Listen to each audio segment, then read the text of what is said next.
Welcome to Time Before Us, the channel where ancient history breathes again.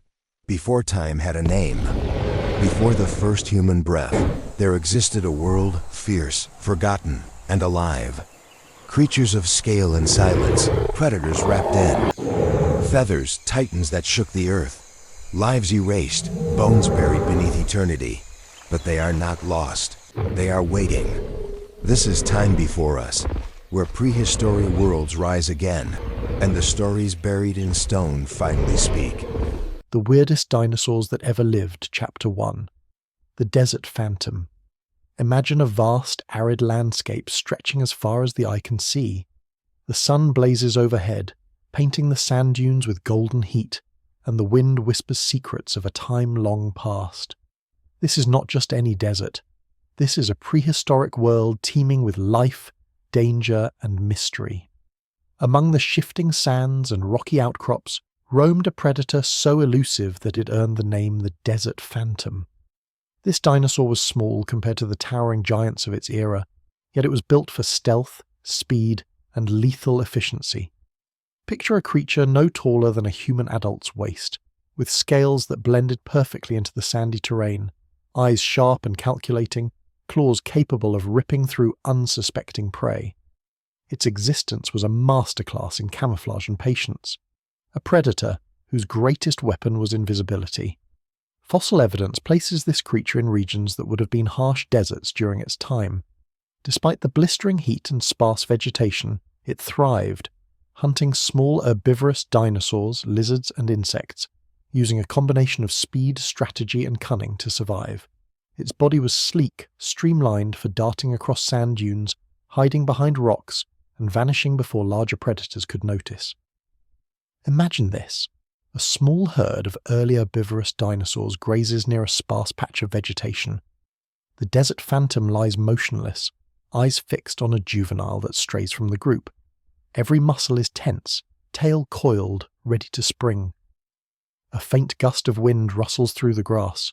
The young herbivore flicks its tail but doesn't sense the danger yet. Then, like a shadow, the Desert Phantom bursts forward. Legs propel it across the sand with explosive speed, claws raking the earth, jaws clamping on the unsuspecting prey. In mere seconds, the hunt is over. Efficiency, patience, and precision, all in one terrifying package. But this dinosaur wasn't just a hunter. It was a master of survival in extreme conditions. Water was scarce, temperatures soared by day and plummeted by night, and threats loomed from every corner. To survive, it adapted. Its nostrils could conserve moisture, its skin reflected sunlight, and its metabolism allowed it to endure periods without food. Fossils suggest that it may have even burrowed or sought shelter during the hottest hours, emerging at dawn or dusk to hunt. Its intelligence matched its physical adaptations. The Desert Phantom was not a mindless predator. It studied its environment, observed prey behavior, and exploited weaknesses. Fossilized footprints hint at complex stalking techniques, circling, hiding, waiting for the perfect moment. Some paleontologists suggest that this dinosaur may have communicated silently with subtle signals, coordinating with companions or warning rivals, though evidence remains scarce. The psychological impact on prey was profound. Herbivorous dinosaurs moved cautiously, never straying far from the herd, always alert to the faintest movement or shadow. A misstep could mean death in seconds. The Desert Phantom's presence dictated the behavior, movement, and even the evolution of its prey species.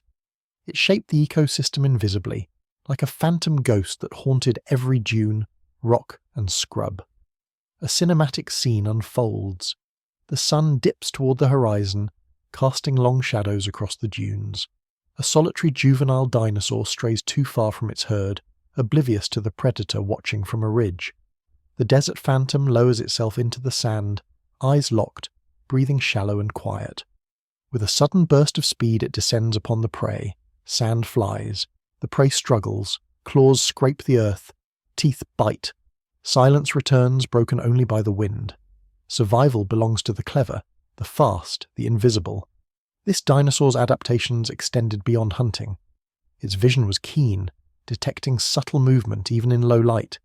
Its ears could hear the faintest footsteps, and its tail served as a counterbalance during rapid maneuvers.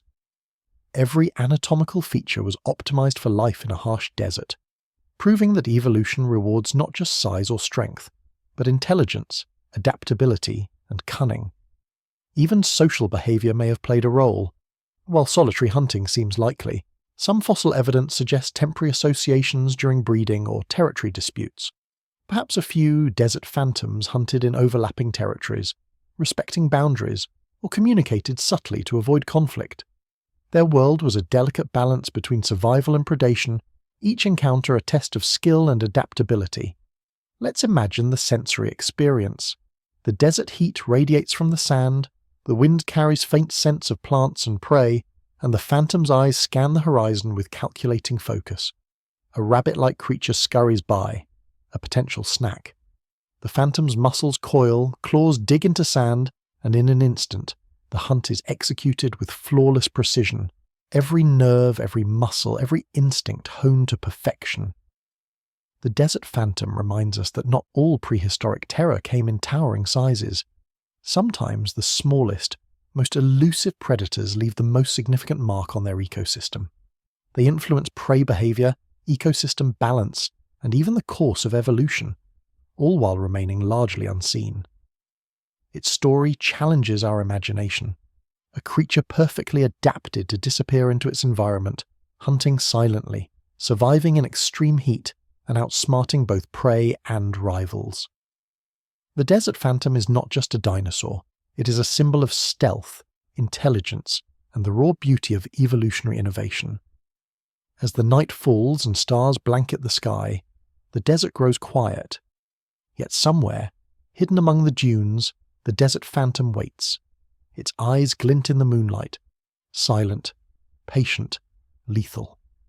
This is a predator that has mastered the art of being unseen and unstoppable, a phantom. Chapter 2.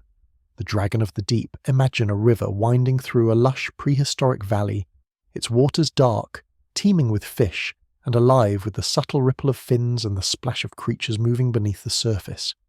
Mist hangs over the banks as the first light of dawn reflects off the wet foliage. Hidden in the shallows, a predator waits, almost invisible, muscles coiled, senses razor-sharp, eyes scanning for movement. This is no ordinary dinosaur. This is a hunter of two worlds, land and water, stalking prey in both with terrifying precision. The Dragon of the Deep, a semi-aquatic dinosaur, had adaptations that allowed it to dominate rivers, lakes, and wetlands.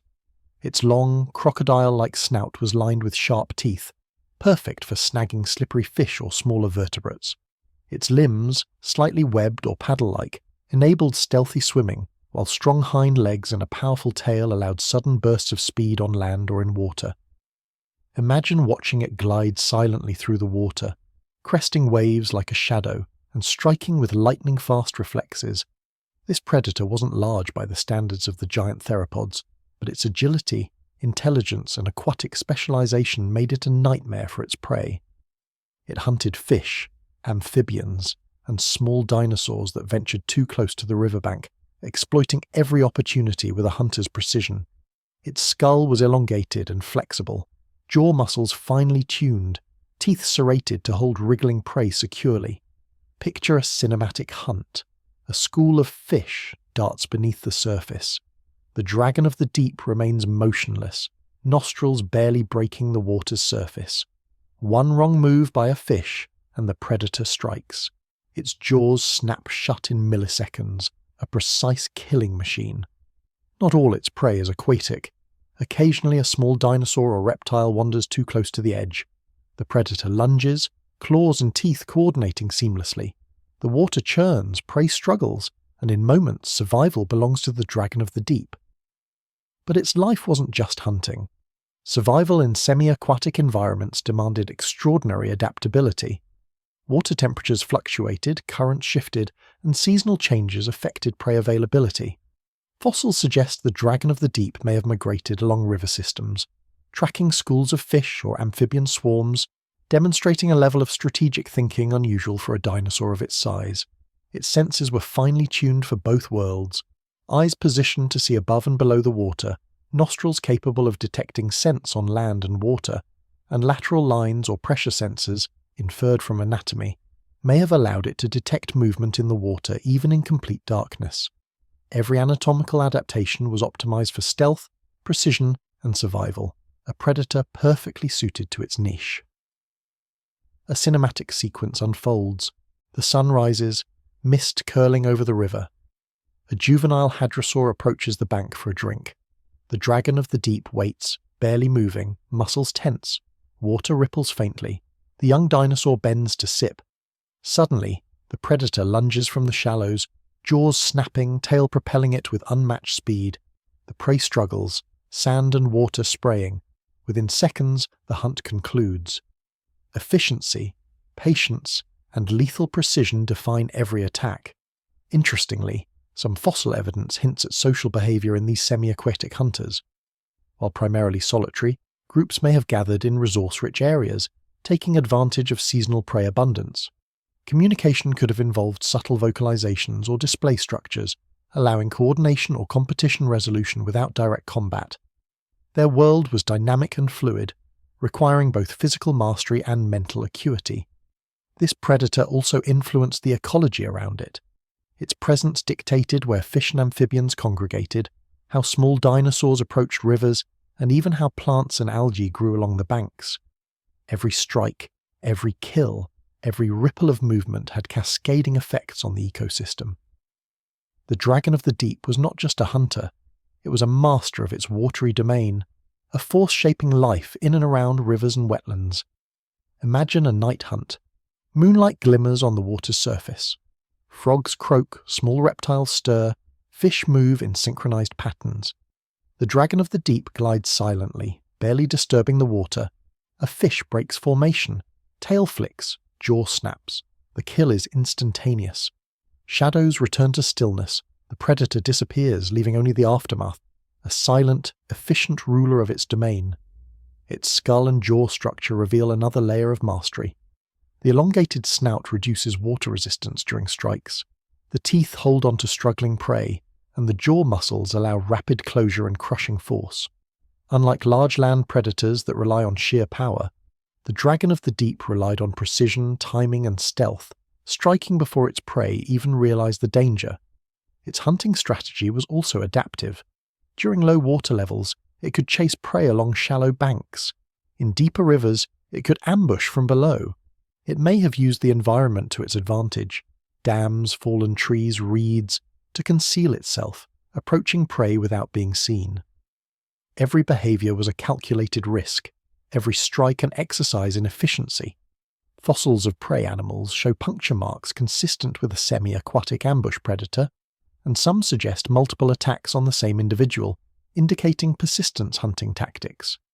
This predator could stalk, retreat, and strike repeatedly if necessary, showing remarkable patience and problem-solving skills. Even reproduction may have intertwined with its aquatic life, nesting near riverbanks, protecting eggs from both terrestrial and aquatic threats, possibly leading juveniles through shallow waters for safety. These behaviors demonstrate a level of ecological sophistication and parental care. Its life was a delicate balance between predation, survival, and continuation of the species. Now, picture a full cinematic scene. The sun sets, casting amber light across the rippling river. Mist rises, fish dart beneath the surface. A young reptile approaches for a drink. The dragon of the deep moves like liquid shadow, tail balancing, eyes focused.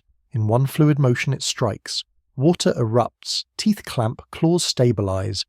Within moments, prey is subdued. Silence returns, broken only by the soft lapping of water and rustling foliage. Every hunt, every kill, every disappearance reinforces its reign over this watery realm.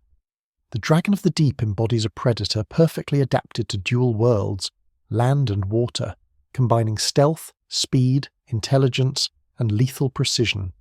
It reshaped its ecosystem through influence, predation, and survival mastery. Smaller predators learned to avoid it. Prey species adapted to its hunting strategies, and the river itself became a theatre where evolutionary genius played out in real time. In conclusion, the dragon of the deep challenges our imagination. It wasn't a giant or a brute. It wasn't the fastest land predator. yet it was terrifying, efficient, and brilliantly adapted, ruling rivers, lakes, and wetlands with calculated precision. Its life reminds us that survival isn't about size alone. It's about strategy, adaptability, and mastering the environment in ways we can only marvel at. As night deepens and the river shimmers under starlight, imagine the predator gliding silently beneath the surface, invisible, lethal, and perfectly in its element. This is the dragon of the deep, a master of water and land, a predator beyond imagination, and one of the weirdest yet most formidable dinosaurs ever to exist. Of the prehistoric desert. Chapter 3. The Armored Enigma Picture. A prehistoric forest, sunlight filtering through towering conifers and ferns, casting shifting shadows on the uneven ground. Amidst the undergrowth walks a creature unlike any other, a dinosaur armored head to tail, a living fortress moving slowly but purposefully.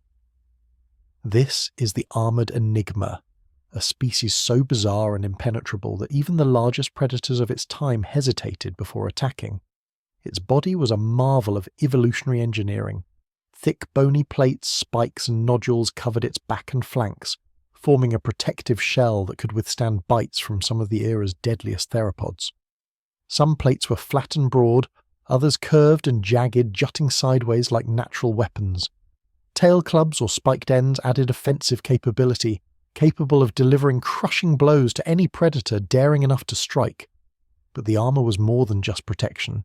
It was a statement of presence and power. Imagine a predator lurking nearby, eyes scanning the forest, floor. It sees a massive silhouette armored in spikes and plates, tail swinging like a pendulum. Instinct tells it, strike at your own peril. The Armored Enigma dictated the battlefield simply by existing. Its body reshaped predator behavior, turning hunting into a careful, calculated risk. This dinosaur's intelligence complemented its armor. While not large-brained, its behavior suggests strategic thinking and awareness.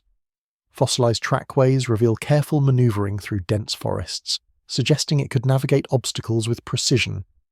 Some evidence hints at temporary herding or group behaviors, perhaps for reproduction or safety, using subtle signals like tail movements or vocalizations to communicate. Now, imagine a cinematic encounter.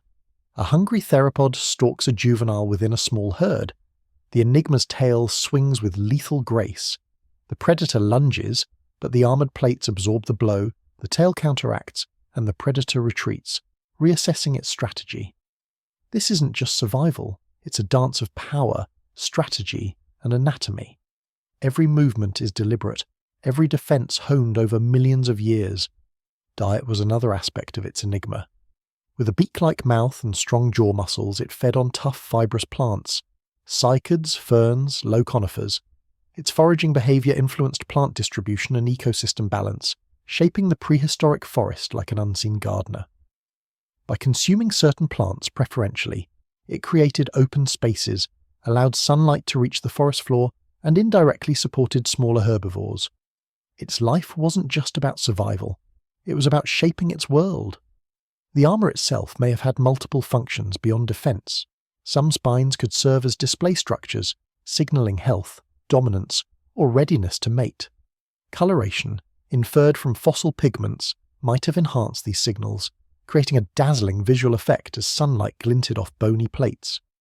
This dinosaur combined brute physical protection with subtle social communication, an evolutionary paradox of toughness and sophistication. Predator-prey interactions tell a story of high stakes and clever strategy. Fossils show bite marks that never penetrated armor, indicating repeated failed attacks. Tail strikes left scars and broken teeth on predators, showing that defense could actively turn the tables on would-be hunters. The Enigma wasn't passive. It was a calculated fighter when provoked. Now, imagine a cinematic scene in vivid detail. Rain falls on a misty prehistoric forest. Mud coats the spines and plates of a herd of armored enigmas grazing on lush vegetation. A lone predator lunges, claws sinking into slippery soil. The tail swings in a lightning-quick arc, hitting the predator with bone-crushing force. The predator yelps, retreats, and the herd moves as one, a living wall of armor and resilience. Every encounter is a testament to adaptation, design, and evolutionary creativity. Its life cycle adds even more complexity. Juveniles may have been less armoured but relied on herd protection, learning defence strategies from older individuals. Fossilised tracks suggest careful movement through nesting grounds, foraging areas, and watering holes. Seasonal changes dictated behaviour, influencing foraging patterns, mating, and social interactions. The armoured enigma wasn't just a solitary tank, it was an ecosystem participant, a strategist, and a survivor. Imagine nighttime in the forest. Shadows stretch across the ground, insects hum, and distant predators prowl. Amidst this, the armoured enigma rests, but not entirely. Its senses remain alert, detecting vibrations, faint rustling, subtle movements that signal danger. Armour may provide protection, but vigilance ensures survival. This combination of anatomy and awareness exemplifies a perfect predator deterrent. Even environmental factors influenced evolution. Forest density, predator pressure, and food availability shaped armour thickness, tail morphology, and body size. Fossil evidence across regions shows variation in armour design, indicating localised adaptation. Evolution wasn't static, it was dynamic, responsive, and highly specialised. In conclusion, the armoured enigma represents nature's ingenuity in combining defence, strategy, and ecological impact. Its bony plates, spiked tail, and adaptive behaviours ensured survival in a predator-rich world. It shows us that evolution favours not just offence but clever design, social awareness, and ecological integration. The dinosaur's life was a balance of strength, intelligence, and environmental mastery. A walking fortress that shaped its world while surviving with astonishing efficiency. As dawn breaks over the prehistoric forest, imagine the herd moving in unison, plates glinting in the sunlight, tails ready to strike, a living symbol of resilience and evolutionary brilliance. This is the armoured enigma, a creature both terrifying and fascinating, a masterpiece of prehistoric design, and one of the strangest yet most formidable dinosaurs ever to exist. Chapter 4. The Parrot-Faced Grazer. Imagine stepping into a prehistoric forest, filled with the lush green of ferns and cycads, where sunlight dapples the ground through a thick canopy. Among the towering flora, a curious, brightly coloured creature moves with purpose. Its head is unmistakable, a strong curved beak resembling that of a modern parrot, perfectly designed for tearing and clipping the tough vegetation around it. This is the parrot-faced grazer, a dinosaur whose appearance is as striking as its ecological role was vital. Its beak wasn't just for show. Sharp, hooked, and powerful, it allowed the dinosaur to crack open fibrous plants, seeds, and even hard nuts, efficiently extracting nutrients that other herbivores could not access. Behind the beak, rows of finely ridged teeth processed vegetation, creating a dual system of cutting and grinding that made this creature a highly specialized herbivore. It wasn't just surviving, it was thriving by exploiting a niche almost untouched by other species. But the parrot-faced grazer was more than just a plant eater. Its social behavior may have been surprisingly complex. Fossil evidence suggests that some species traveled in small herds, moving in coordinated patterns across the forest floor. They likely communicated with vocal calls, body movements, and even visual displays, such as head tilts or subtle feather flashes, warning companions of predators or signaling feeding areas. Imagine a chorus of soft chirps and whistles echoing through the prehistoric trees, guiding the herd like a natural symphony. A cinematic scene comes to life. A small group grazes near a clearing, leaves rustling underfoot. Shadows flicker. Predators lurk in the distance, eyes sharp, muscles coiled. The parrot-faced grazer freezes, tilting its head, assessing danger. It signals to the herd with a subtle movement, and the group subtly adjusts, maintaining safety while continuing to feed. Here, intelligence, vigilance, and social cohesion combine to ensure survival. This dinosaur's size and agility complemented its feeding strategy. Unlike massive sauropods that required large areas to graze, the parrot-faced grazer could maneuver through dense underbrush, reaching plants others could not. Its limbs were strong yet flexible, allowing quick movements when escaping predators.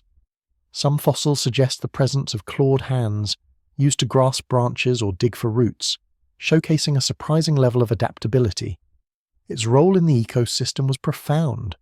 By selectively feeding on particular plants, it influenced vegetation patterns, creating openings in the forest floor that allowed sunlight to penetrate and support the growth of smaller plants. This, in turn, provided shelter and food for insects, small reptiles, and other herbivores. In essence, the parrot-faced grazer was an ecosystem engineer, shaping its environment while sustaining itself. Imagine a predator lurking, a small theropod, fast and cunning, ready to strike. The parrot-faced grazer senses it immediately. With quick footwork, agile maneuvers, and sharp awareness, it evades the attack. The predator lunges but miscalculates. The herd scatters in coordinated chaos, each individual responding to signals from others. Survival is a constant negotiation, a high-stakes game of vigilance, agility, and cooperation. Interestingly, some paleontologists suggest that the parrot-faced grazer may have had colourful feathers or crest-like structures used for display or recognition among the herd. Bright hues could signal health, age, or social rank. Imagine sunlight catching iridescent feathers as the dinosaurs move, creating a living kaleidoscope in the prehistoric forest. These visual cues enhanced social cohesion, helped identify individuals, and perhaps even deterred rivals or predators. Reproduction and parental care add another layer of fascination. Fossilized nests suggest that these dinosaurs laid multiple eggs in protected areas, often hidden in foliage or near water sources. Hatchlings may have stayed with the herd for extended periods, learning feeding techniques, predator awareness, and social behaviors. This extended care increased survival rates, allowing the species to flourish in a world full of threats. Now, consider a cinematic feeding scene. The herd approaches a grove of cycads. Beaks snap, tearing leaves with precision. Tiny chirps echo as younglings mimic adults, learning the delicate art of foraging. A predator shadows the edges of the clearing, muscles tense, waiting for a misstep. But the herd moves with coordination and awareness, escaping danger while continuing to feed. Every day is a delicate balance between nourishment and survival, vigilance and opportunity. The parrot-faced grazer's sensory capabilities were remarkable. Vision allowed detection of predators from a distance, while hearing picked up subtle rustlings in the underbrush. A keen sense of smell may have helped locate specific plants or water sources. This combination of senses, along with intelligence and social awareness, made it a formidable survivor, despite being preyed upon by larger carnivores. Even the smallest details mattered. Its beak could handle tough, fibrous plants, but it was also capable of delicate movements to manipulate smaller food sources. This dual capability demonstrates evolutionary finesse, balancing strength and precision in a single anatomical feature. Another cinematic moment. Twilight descends, forest shadows lengthen. A predator lurks near a water source. The parrot-faced grazer herd approaches cautiously, moving in perfect coordination. Suddenly, a juvenile strays. Instinct kicks in. Adults intervene, using body positioning and tail swipes to guide the young back to safety. Predators hesitate, miscalculating the herd's vigilance. Survival hinges on intelligence, social coordination, and the ability to respond instantly to danger. The parrot-faced grazer's story reminds us that not all dinosaur fascination comes from size or ferocity. Some of the most intriguing creatures were those that thrived through adaptation, social intelligence, and specialized feeding strategies. It teaches us about balance in nature, where strength, awareness, and cooperation can rival sheer power. In conclusion, the parrot-faced grazer embodies the beauty of evolutionary specialization. Its parrot-like beak, social intelligence, adaptive foraging, and environmental influence make it one of the most fascinating and visually striking dinosaurs ever discovered. Watching it move through the prehistoric forest, interacting with its environment, evading predators, and nurturing its young is a lesson in resilience, ingenuity, and the intricate dance of survival. As the sun sets, casting long shadows across the ferns and cycads, the herd moves as one. Beaks, snapping, feathers glinting, and eyes ever watchful. The parrot-faced grazer survives and thrives, a testament to nature's creativity and the wonders of the prehistoric world. Chapter 5. The Long-Necked Bizarre. Imagine standing in the shadow of a prehistoric plain, where towering conifers and cycads stretch endlessly toward the sky. Amidst this verdant landscape rises a creature so strange, so utterly unexpected, that it seems like something plucked from a surreal dream.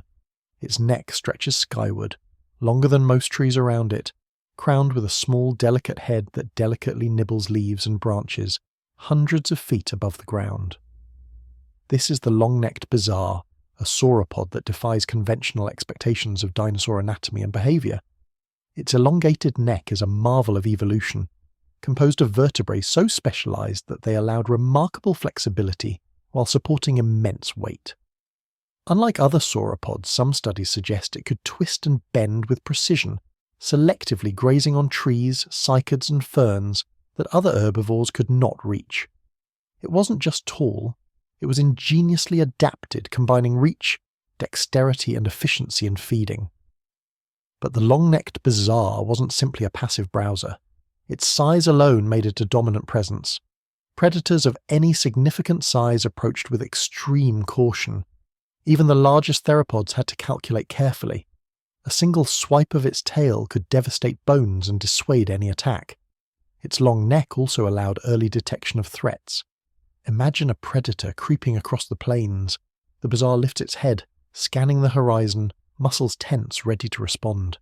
Its body was both a living lookout and a fortress, combining awareness and defense in a single anatomical design. Cinematic imagery paints the scene vividly. A herd moves across the plains, each long-necked bizarre synchronized in motion. The wind ruffles the skin along their necks, dew glistens on scales, and shadows stretch like elongated fingers across the landscape. The herd pauses by a watering hole. Younglings mimic adults, learning to navigate their enormous bodies, coordinate movement, and graze efficiently. Every action is deliberate, measured, and essential for survival in a world full of predators and environmental challenges. The bizarre's feeding strategy was ingenious.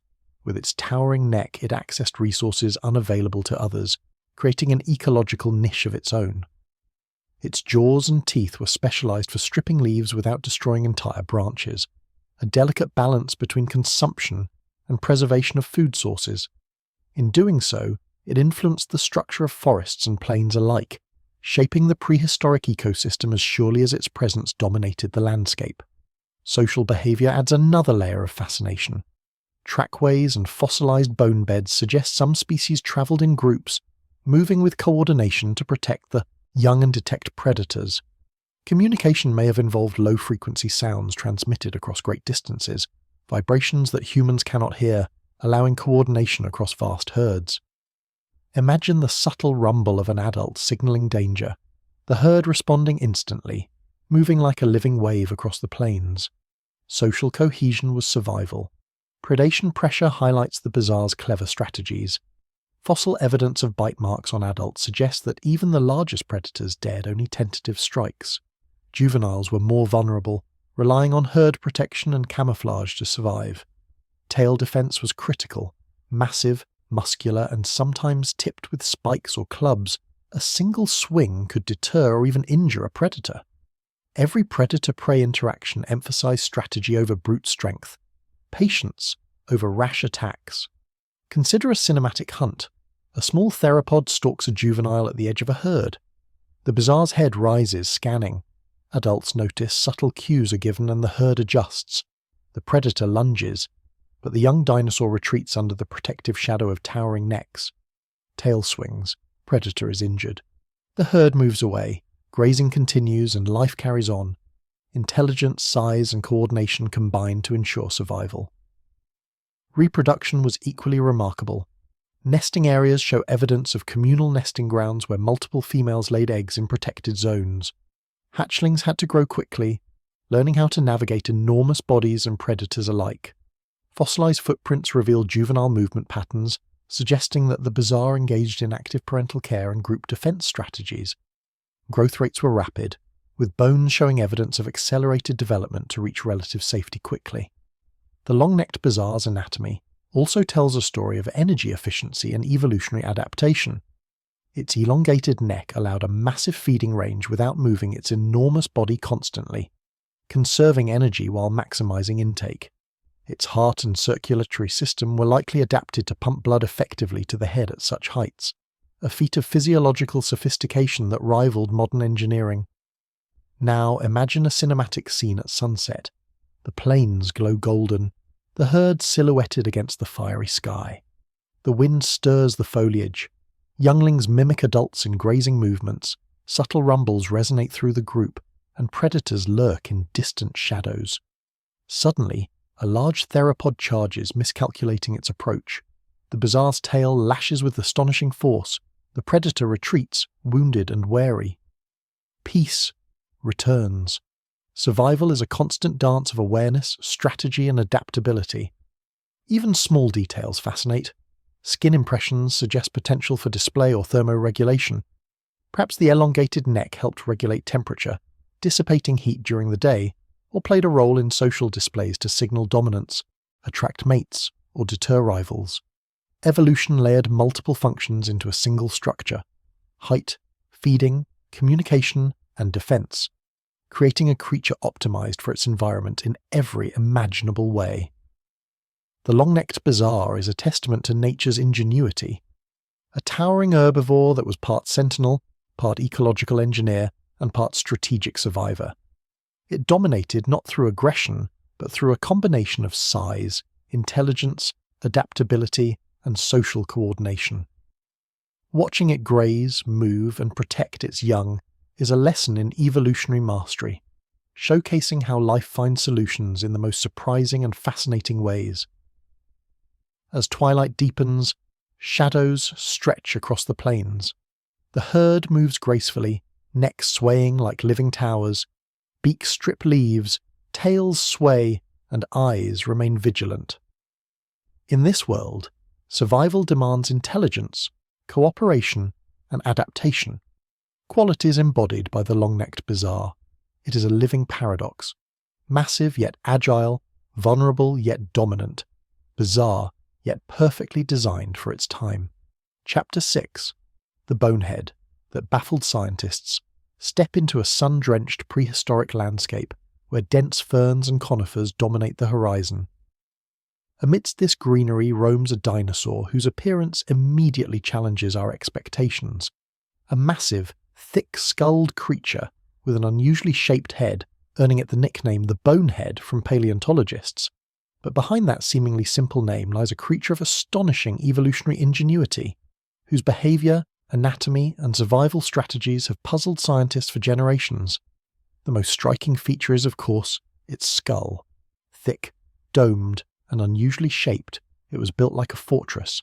Some speculate it was used in combat, slamming heads with rivals in battles reminiscent of modern-day rams. Imagine a cinematic clash. Two boneheads charge, necks stiff, skulls colliding with a resounding crack that echoes through the forest. Dust rises, leaves scatter, and a herd of smaller herbivores freezes in awe. The force was incredible, enough to stun an opponent without fracturing its own skull.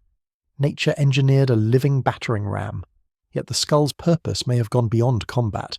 Some paleontologists suggest it served as a display structure, signaling dominance, maturity, or reproductive fitness to other boneheads. The domed head, combined with subtle patterns of ridges and crests, could have reflected sunlight or cast shadows in a way that communicated strength without requiring physical confrontation. In essence, evolution provided both offense and diplomacy in one structure. Beyond its head, the bonehead's body was robust and surprisingly agile for its size. Strong limbs supported a heavily muscled frame, allowing it to navigate dense forests, muddy plains, and uneven terrain. Fossilized footprints reveal patterns of movement suggesting not only individual mobility, but possible social coordination, indicating that boneheads may have engaged in herd-like behaviors, particularly during mating or in response to predators. Diet adds yet another layer to the mystery. Though herbivorous, its jaws and teeth were capable of processing tough, fibrous plants, ferns, cycads, and even low-hanging branches of conifers. The skull's shape may have allowed specialized biting mechanics, delivering precise force to strip vegetation efficiently. In this way, the bonehead was both a master of its environment and a unique ecological player, shaping the vegetation patterns around it while feeding. Now, consider the predators it faced. Large theropods prowled nearby, calculating their next meal, but the bonehead skull and body structure were formidable deterrents.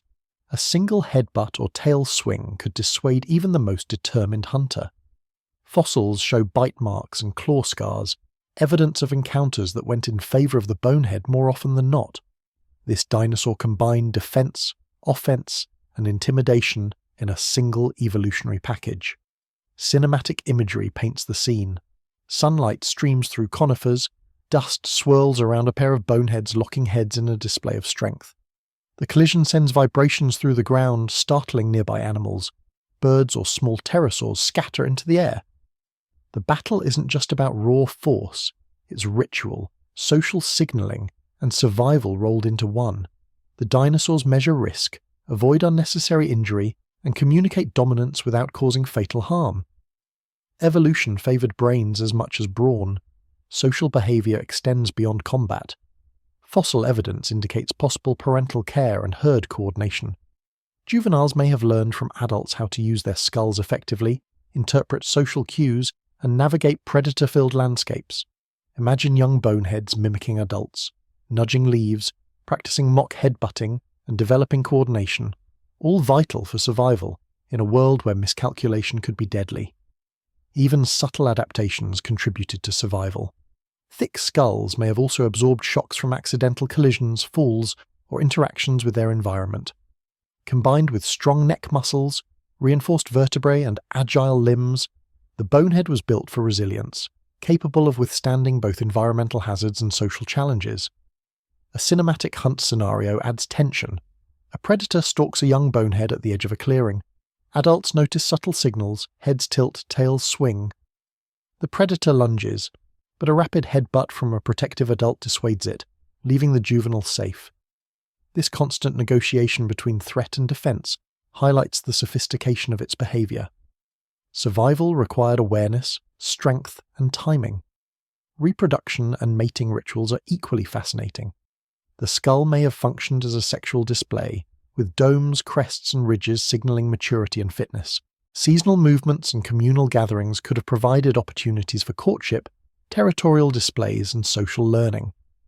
Fossilized nests suggest a carefully chosen nesting environment, balancing safety from predators with access to food and water for both adults and hatchlings. Physiologically, the bonehead is remarkable. Its reinforced skull suggests specialized musculature, adaptations for shock absorption, and efficient bone structure capable of withstanding repeated impact. Its sensory organs, though modest in size, allowed effective perception of predators, rivals, and environmental changes. Strength, durability, and awareness combined seamlessly. Consider another cinematic detail. Twilight falls, shadows lengthen, and a lone bonehead stands on a hill. In the distance, a predator lurks, calculating, measuring. The bonehead lowers its head, flexes neck muscles, and emits subtle calls. The predator hesitates. The domed skull gleams in fading light, a warning and a statement. The predator retreats. Survival is achieved not through sheer size alone, but through design, strategy, and social intelligence. Finally, the bonehead story reminds us that dinosaurs were not merely brute force or spectacle. They were complex, adaptive, and intelligent creatures, with behaviors shaped by competition, survival, and social interaction. Its life shows how evolution can create solutions that combine offense, defense, social signaling, and ecological influence, all in a single species. As night falls over the prehistoric forest, the bonehead retreats to a safe area, juveniles close by, adults alert to any sound. The dense forest canopy rustles with life. Predators prowl, but the bonehead thrives, a testament to evolutionary innovation, resilience, and intelligence. It remains a mysterious, fascinating, and captivating symbol of the prehistoric world. Chapter 7. Spinosaurus, the crocodile-hipped, speedster, fully expanded.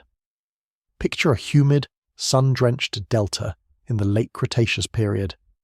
Mist rises off slow-moving rivers, dense vegetation lines the banks, and the calls of prehistoric birds echo through the air. In this strange, watery world glides a predator so uniquely adapted, so baffling to scientists that it seems almost alien. Its elongated, crocodile-like snout parts the water with effortless grace, lined with long conical teeth that glint in the sunlight. This is Spinosaurus, a dinosaur that redefined what it meant to be a predator. Unlike typical theropods designed for crushing and tearing large prey, Spinosaurus was a master of precision.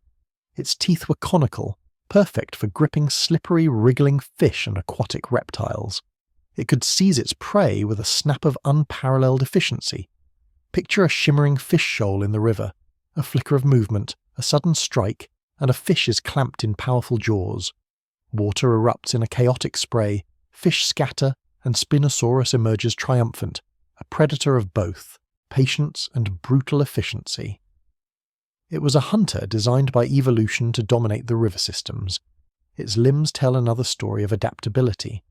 While robust hind legs supported movement on land, its forelimbs and semi-aquatic adaptations enabled stealthy movement through water.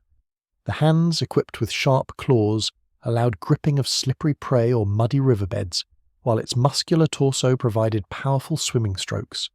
Imagine it gliding almost effortlessly through reeds and shallow channels, body partially submerged, nostrils above water, eyes scanning for movement. Predators that thrived purely on land could never match its aquatic prowess. Spinosaurus blurred the line between land and water predator.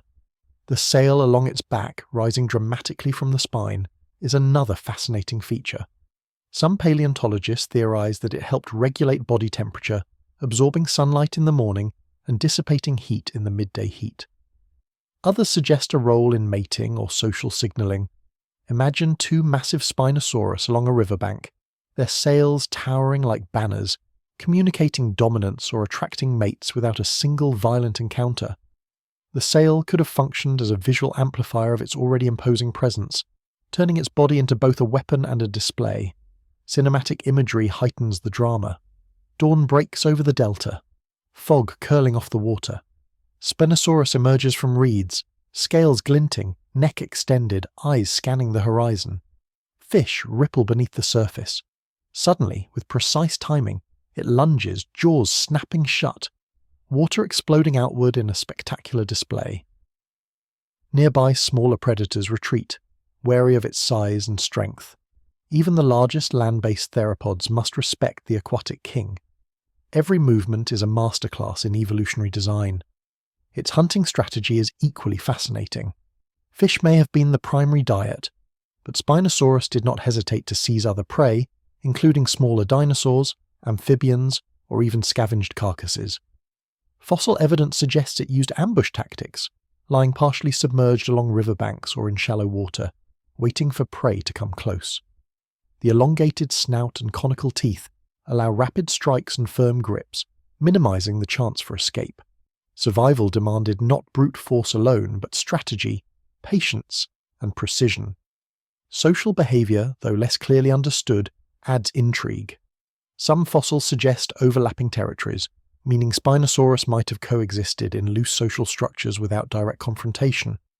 Postures, movements, and sail displays likely communicated intent, dominance, or readiness to defend territory. Imagine two enormous Spinosaurus meeting along a river, sails raised, bodies tense, yet no clash occurs. Instead, they engage in a silent negotiation, asserting dominance through display rather than combat. Intelligence and awareness shaped survival. Predation pressures influenced its evolution. Aquatic predators, such as crocodile-like reptiles and smaller theropods, coexisted in these environments. To survive, Spinosaurus evolved streamlined bodies for swimming, elongated jaws to secure elusive prey, and paddle-like feet to navigate water currents. Fossil evidence shows injuries and scars, testament to confrontations with rivals and prey alike, highlighting a life honed by constant challenges. Now imagine a cinematic hunting scene. A Spinosaurus lurks under an overhanging riverbank, eyes fixed on a shimmering fish shoal. With lightning-quick precision it strikes, jaws clamping shut. The struggle is brief but intense, water splashing in every direction. Nearby, a smaller theropod lunges, hoping to steal the catch, but the semi-aquatic master retreats gracefully into deeper water, unbothered. Adaptation and environment meet in a lethal ballet. Reproduction introduces further intrigue. Spinosaurus likely laid eggs on elevated banks or protected islands to avoid flooding and predators. Juveniles required careful learning to survive, how to swim, hunt, and avoid land-based or aquatic predators. Observing a juvenile mimicking adults, striking at fish, and gradually gaining independence is a vivid glimpse into the intelligence and adaptability of the species. Social learning was crucial, as survival depended on mastering both land and water environments. Physiological adaptations are equally remarkable. Its spinal sail may have stabilized its massive frame in water, while its long neck allowed prey detection and hunting precision. Muscles and skeletal structures supported swimming, striking, and movement on land. Sensory adaptations, keen vision, smell, and possibly pressure-sensitive systems enabled it to detect movement in both aquatic and terrestrial environments. Every part of Spinosaurus's body is a solution to survival challenges. Even minor details matter. Semi-aquatic specialization reduced competition with other predators, while its speed in water ensured it could exploit river systems effectively. Its intelligence, sensory awareness, and size made it a dominant force in its niche. Watching Spinosaurus in action is a reminder that evolution does not create arbitrary creatures. It crafts perfectly optimized survivors. Cinematic finale. Dusk settles over the delta. The river glows in fiery sunset tones. Spinosaurus emerges from reeds, a fish in its jaws. Its sail catches the fading light, an imposing silhouette. Nearby predators hesitate, aware of its power. Water ripples and reflects the fading day. The semi-aquatic speedster disappears into deeper waters, a living legend of evolutionary mastery, speed, and hunting prowess. In conclusion, Spinosaurus represents a pinnacle of adaptation, blending aquatic skill, speed, intelligence, and physical prowess. Its crocodile-like snout, sail, semi-aquatic limbs, and hunting strategies make it both terrifying and fascinating. Observing it is a window into an alien world where survival demanded not just strength, but innovation, adaptability, and mastery of two realms, land and water. As night falls over the river delta, Spinosaurus remains the silent, dominant predator. It moves with purpose, hunts with precision, and thrives in its watery kingdom, a creature that continues to captivate scientists, challenge assumptions, and enthrall anyone who imagines life in the Cretaceous rivers. Chapter 8. The Tiny Terror of the Arctic. Envision the Arctic of the late Cretaceous, but not the icy, barren wasteland you might imagine. Instead, it's a rich, surprisingly verdant landscape, blanketed in towering conifers, dense ferns, and meandering rivers that glint under the low sun. The polar night lasts for months, and yet life thrives in this extreme environment. Among its many inhabitants roams a predator that defies expectations. Small in size, yet ferocious, swift and cunning, the tiny terror of the Arctic. Despite its modest stature compared to southern theropods, this predator exemplifies evolution's brilliance. Its skeletal frame is lightweight yet robust, optimized for speed, agility, and survival in dense forests and snowy tundra-like areas. Its hind limbs are long and muscular, perfect for sprinting or leaping through undergrowth. The tail acts as a dynamic counterbalance, enabling rapid changes in direction while pursuing prey or evading danger. Every anatomical detail tells a story of adaptation to a harsh, extreme environment. Its head, though small, is deadly. Serrated teeth fit for slicing through fleshline, a narrow, dexterous jaw, while keen eyes scan the shadows for movement. In the dim light of the Arctic winter, eyesight alone is insufficient. Acute hearing and perhaps subtle tactile senses allowed this predator to detect the faintest rustle of leaves, the whisper of a fleeing mammal, or the flutter of primitive birds. In this environment, intelligence and sensory precision were as lethal as speed and claws. Cinematic imagery brings it to life. Imagine a twilight forest, with shadows stretching across the uneven ground. A small herd of herbivorous dinosaurs grazes near a riverbank. Rustling leaves and snapping twigs betray the presence of a hidden hunter. The tiny terror crouches low, muscles coiled like springs. It moves silently, almost a shadow itself, until it bursts into motion, a blur of motion, teeth flashing, claws outstretched. Within moments, prey has fallen, leaving only a whisper of the predator's passage. This is not raw brute force. It is intelligence and precision engineered for survival. Hunting is more than individual skill. Fossil evidence suggests social behaviors, including family or pack coordination, which magnified hunting success. Imagine several tiny terrors spreading out in calculated positions, cutting off escape routes. Communication may have been subtle, body postures, low calls, or flicks of the tail. When the moment is right, they strike in perfect synchrony, taking down prey much larger than themselves. Cunning and cooperation turn tiny predators into apex forces. Adaptation to Arctic extremes defines its uniqueness. The long polar night presented challenges unimaginable in warmer regions: limited visibility, scarcity of prey, and harsh seasonal shifts. The tiny terror may have employed nocturnal hunting techniques, relying on acute senses, strategic ambush, and cooperative tactics. During the sunlit months, it could exploit rapid growth of prey populations, while in darker periods, careful hunting and efficient energy use ensured survival. It is a master of seasonal adaptation. Reproduction and juvenile survival were equally critical. Nesting areas were carefully chosen, sheltered from flooding, predators, and exposure. Juveniles learned survival skills from adults, practicing stealth, pouncing, and navigation of treacherous terrain. Watching a young tiny terror attempt its first hunting strike is a cinematic lesson in learning and evolution, where survival is taught through imitation, trial, and resilience. Encounters with predators and rivals were inevitable. Larger theropods, marine reptiles along coastal margins, and scavenging species constantly challenged survival. Fossil evidence reveals healed injuries, a silent testament to repeated encounters with danger and recovery. Each mark tells a story: the predator that nearly caught it, the misstep during a hunt, the escape that led to survival. Life in the Arctic demanded intelligence, agility, and caution in equal measure. Imagine another cinematic hunting sequence. Snow-dusted ferns conceal a small group of prey. The tiny terror moves silently, eyes tracking every twitch of leaves and shadows. A sudden leap, a flash of teeth, and one prey is gone before it even realizes what happened. Remaining animals scatter. Confusion reigns, but the predator disappears almost as if it were never there. Its mastery of stealth, timing, and environment is awe-inspiring.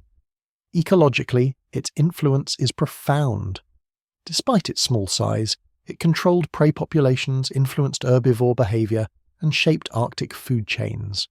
Its presence forced adaptations in prey, demonstrating that survival pressures were not only physical, but also behavioral. Predators of all sizes had to respect its skill, intelligence, and cooperative hunting methods. Physiologically, the tiny terror is a marvel.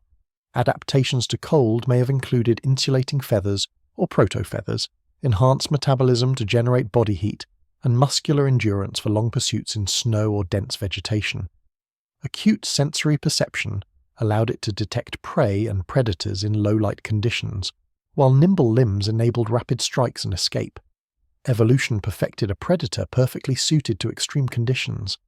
The climax of the Arctic day paints a cinematic tableau. Polar twilight casts long shadows across the forest floor.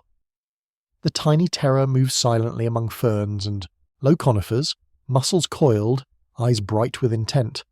A small mammal emerges, unaware of the hunter. In an instant, precision, speed, and strategy converge. The prey is taken, and the predator vanishes into darkness, leaving only a whisper of movement. In the Arctic, survival belongs not to the biggest but to the smartest, fastest, and most adaptable. In conclusion, the tiny terror of the Arctic exemplifies evolution at its most ingenious. Size does not define threat. Intelligence can outmatch strength, and adaptability can overcome environmental extremes. It dominates its niche with cunning, agility, and relentless skill.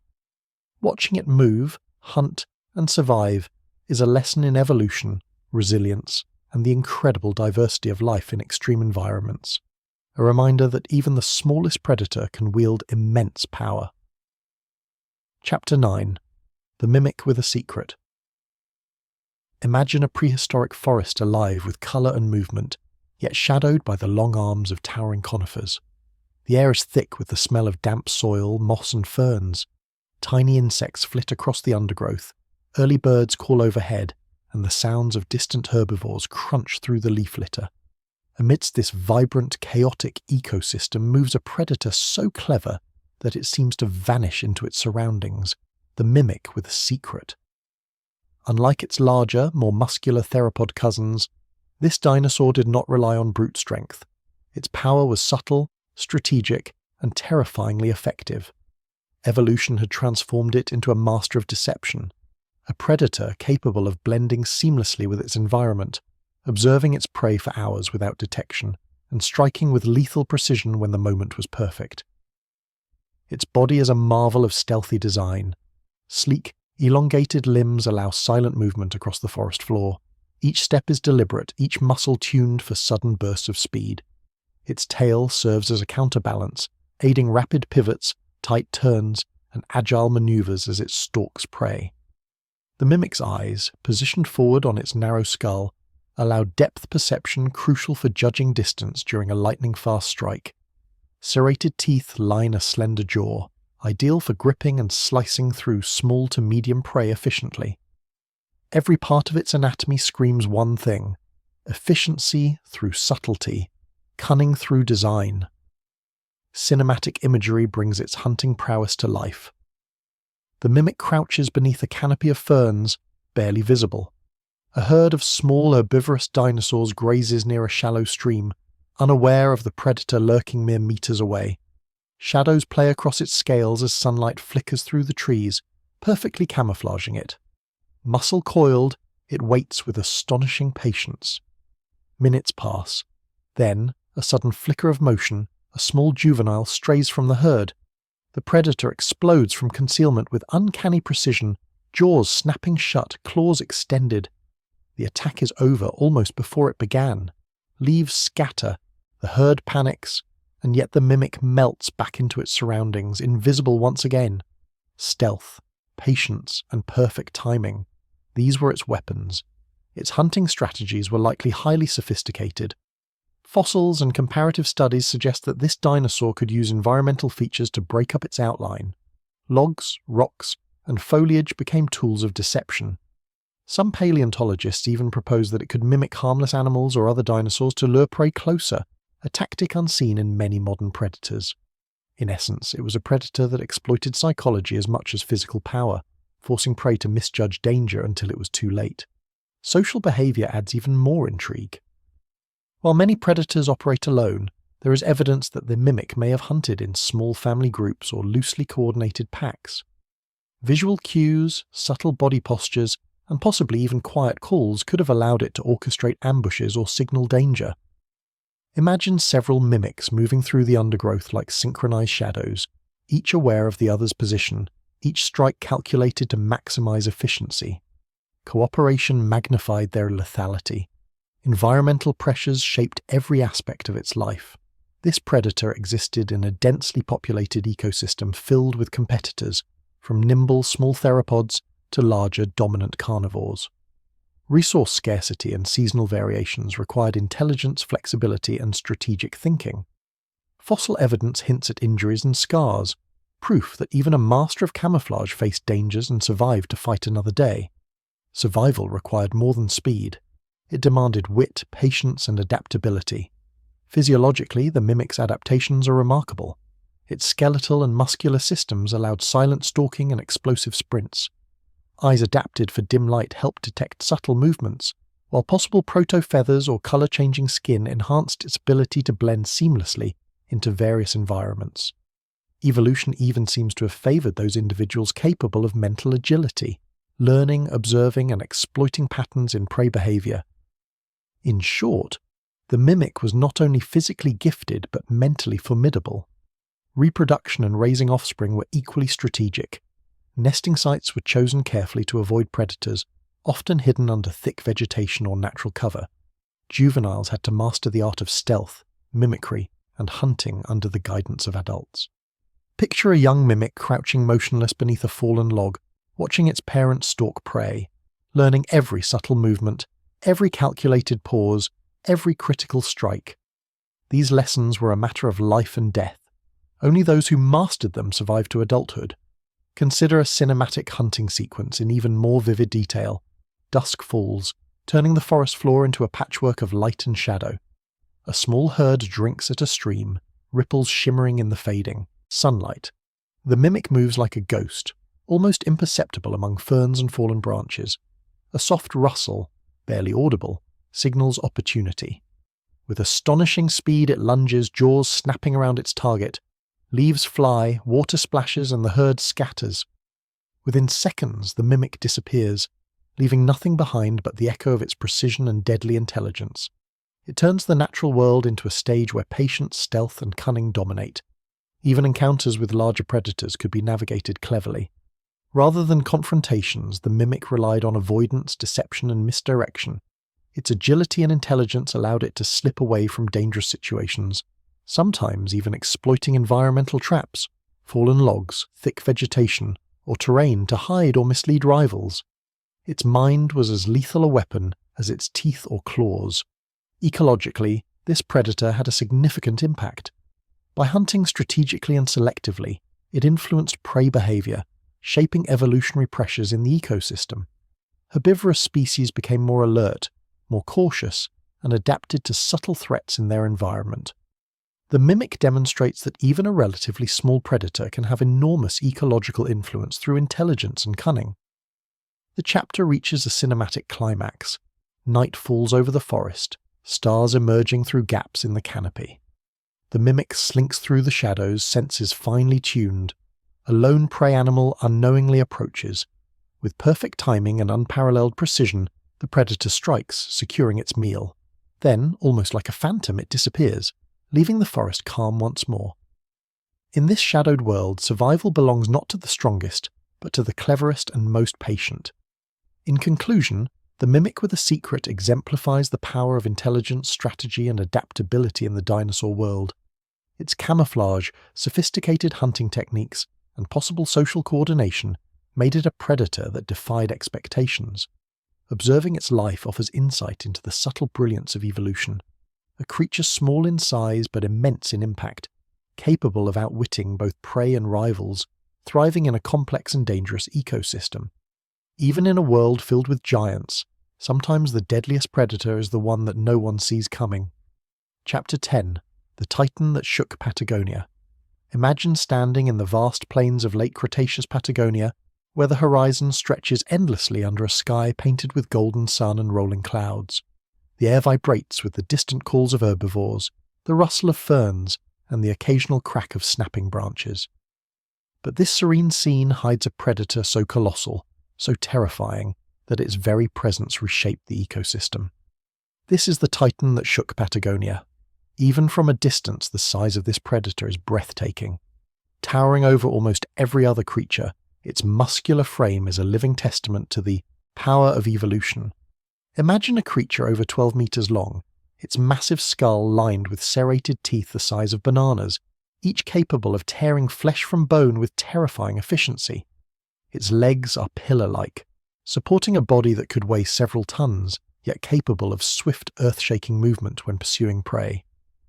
Every step causes the ground to tremble slightly, signaling the arrival of a living nightmare. This dinosaur was not just big, it was a master of fear. Its size alone could intimidate prey and rivals alike. But intelligence complemented its brute strength. Fossil evidence suggests strategic hunting behaviors, coordinated attacks, and possible pack dynamics. It was not merely a predator relying on size, it was a thinker, a tactician capable of planning and executing complex hunts that left entire herds of herbivores vulnerable. Picture a cinematic scene. A herd of massive sauropods grazes lazily on the open plains, seemingly oblivious to danger. The Titan prowls nearby, blending surprisingly well despite its size, using the undulating terrain to mask its approach. Its muscles ripple beneath its scaly hide as it moves, limbs flexing with calculated precision. Then, with a sudden burst of energy, it charges, a force of nature that shakes the earth. The ground quakes, dust rises, and the herd panics. Some flee. Others fall victim to jaws designed to crush bone and sinew alike. In this instant, you realize Patagonia itself becomes a stage for prehistoric terror. The anatomy of this predator is awe-inspiring. Its skull is elongated, reinforced to absorb the immense forces generated by its bite. Serrated teeth overlap like a conveyor belt of death, capable of slicing through flesh and shattering bone with terrifying efficiency. Muscular necks allow rapid strikes, pivoting to seize prey with pinpoint accuracy.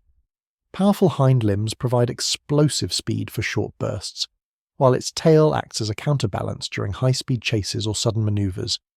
Even its sensory organs, keen eyesight, acute hearing, and a sophisticated olfactory system, were tuned to detect prey across vast distances. This was a predator built to dominate. Hunting strategies reveal remarkable intelligence. While some giant theropods may have relied purely on ambush, the Titan likely combined endurance, power, and tactical thinking. Fossilized trackways suggest high-speed chases over uneven terrain, indicating agility unexpected for such a massive predator. Evidence of healed injuries on both predators and prey hints at repeated confrontations, showcasing resilience and adaptability. Sometimes smaller theropods may have assisted, either opportunistically or in social hunting structures, further emphasizing strategic hunting. Cinematic storytelling amplifies the tension. The Titan stalks its prey through a forested valley. Sunlight glints off its armored scales, yet shadows provide natural cover.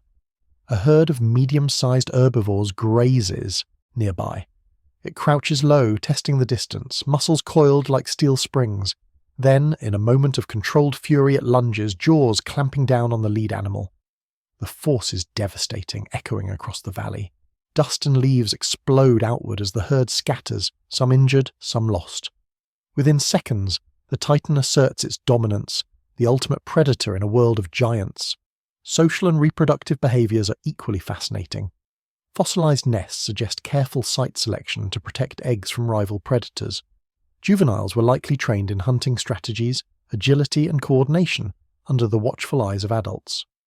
Observing a juvenile Titan attempting its first hunt offers insight into survival lessons passed down through generations: patience, precision, and respect for power. Even the young had to learn that survival was never guaranteed, and only skill and adaptation could secure life in Patagonia's brutal landscape. The Titan also faced ecological pressures, competition from other large theropods, territorial disputes, and environmental challenges shaped its life. Yet its sheer size, intelligence, and hunting expertise allowed it to thrive. Fossil evidence of scars and healed wounds reveals encounters with rivals and prey, often nearly fatal, but survival demonstrates resilience born of evolution's design. Physiologically, the Titan was astonishing. Massive lungs and a highly efficient cardiovascular system may have supported its muscular frame during high-speed pursuits. Insulating skin or possible protofeathers might have regulated body temperature, particularly in varying climates of Patagonia. Its brain, though not as large as modern mammals, was sufficiently developed for complex sensory processing, decision-making, and potentially cooperative behaviors. Every aspect of this predator emphasizes adaptation, resilience, and evolutionary perfection in design. Imagine a cinematic finale. The sun sets over Patagonia, casting golden light across rolling plains. The Titan emerges from shadows, its silhouette dominating the horizon. A herd of prey animals notices, panic spreading. The ground trembles as it charges. The sound is deafening, a combination of thunderous footsteps, snapping branches, and the roar of a predator at the apex of its world. Within moments, chaos reigns. Prey scatter, survival is tested, and the Titan reigns supreme, a living embodiment of prehistoric terror. Ecologically, the Titan shaped Patagonia in profound ways. It controlled populations of herbivorous dinosaurs, influenced evolutionary pressures, and even indirectly shaped vegetation patterns by regulating grazing behaviors. Its presence dictated the behavior of other predators, forcing smaller species to adapt, hide, or hunt in unique ways. It was not just a predator, it was a keystone species whose impact rippled across the ecosystem. In conclusion, the Titan that shook Patagonia reminds us of the scale, power, and sophistication of prehistoric predators. Size alone did not define it. Intelligence, strategy, adaptability, and resilience were equally critical. Watching it hunt, survive, and dominate offers a visceral lesson in evolution, ecology, and the relentless drive for survival. In Patagonia's ancient plains, This titan was the ultimate force of nature, a living nightmare and the undisputed ruler of its world. Chapter 11. The Swimmer with Killer Claws. Picture a prehistoric river winding through a lush, vibrant landscape. Mist rises from the water's surface, sunlight filters through dense foliage, and the sounds of distant dinosaurs echo across the floodplain. The water is alive with fish, small amphibians and unsuspecting prey. Beneath this seemingly tranquil scene lurks a predator uniquely adapted to life in and around water, a dinosaur whose very body is a masterpiece of aquatic hunting evolution. This is the swimmer with killer claws. Unlike land-bound predators, this dinosaur was a semi-aquatic hunter, perfectly engineered to dominate rivers, swamps, and coastal lagoons. Its limbs are partially adapted for swimming, with powerful forearms tipped with long, curved claws, ideal for grappling slippery prey. Its streamlined body allows efficient movement through water, while strong hind legs propel it with bursts of speed, turning it into a lethal aquatic ambush predator. Every muscle, every claw, every movement is optimized for the dual demands of land and water hunting. Cinematic imagery brings it to life. A school of fish ripples across a sun-dappled river. The swimmer glides silently beneath the surface, nostrils and eyes just above the waterline observing.